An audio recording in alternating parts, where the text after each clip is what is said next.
budget po natin, 2024, Trillions. Opo, may nakalusot po dito na 731.4 billion unprogrammed fund. At ang original po pala nito, na pag-alaman natin, ay 281 billion lamang po. Which is, linalamang natin, pero ang totoo, ayon po sa mga narinig natin, ito daw po ang pinaka-highest na unprogrammed. Napakalaki na nga po nito, pero siningitan pa po pagdating sa BICAM ng 450 billion. Kaya lumubo po ito ng 730 billion.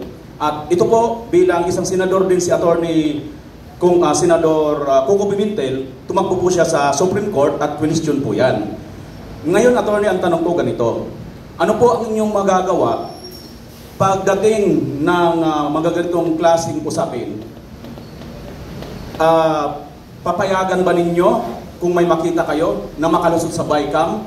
Kukwestiyonan din ba ninyo? Ano po ba ang inyong dapat gawin para yung mga napag-usapan doon sa Congress at saka sa Senate na public na nakita ng taong bayan, yun lang po sana ang maaprubahan. Hindi nasisingitan pagdating sa BICAM. Ano po ang inyong mano dyan?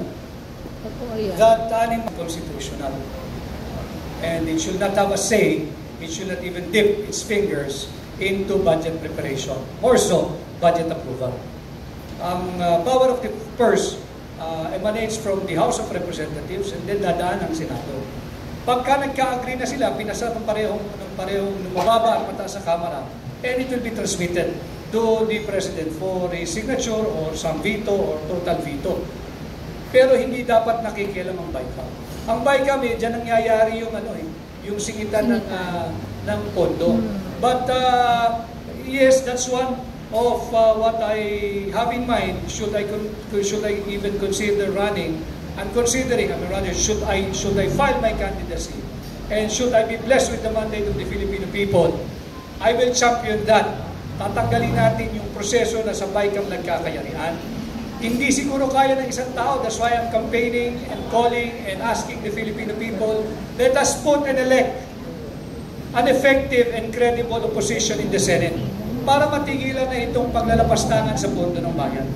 And I do not blame you to VMR if you cannot get the right amount of unprogrammed appropriation, because precisely they do not operate under the principle of transparency and they do not want to be accountable. Kaya hindi natin nalalaman 731 billion ba yung insertion nila, 800 billion pesos ba yan, may nakausap akong isa, it will go as high as 1.2 trillion.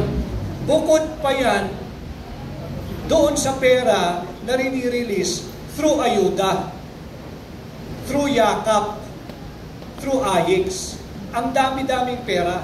But this will not sustain our economy. Again, there's no proven societal benefit. Sure, pagkabili, takbo na nga, nagbili ng konting grocery, uwi sa pamilya. But hindi pwedeng polisiya ang ayuda. You cannot transform the nation into an ayuda nation. You have to put in a viable economic activity to make it sustainable. But it cannot be. We should not permit it.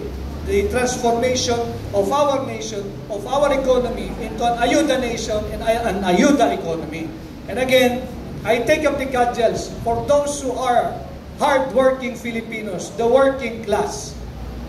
Bakit hindi binibigyan ng parehas na oportunidad kagaya ng pagbibigay ng ayuda doon sa mga hindi nagko-contribute sa nation building through payment of taxes?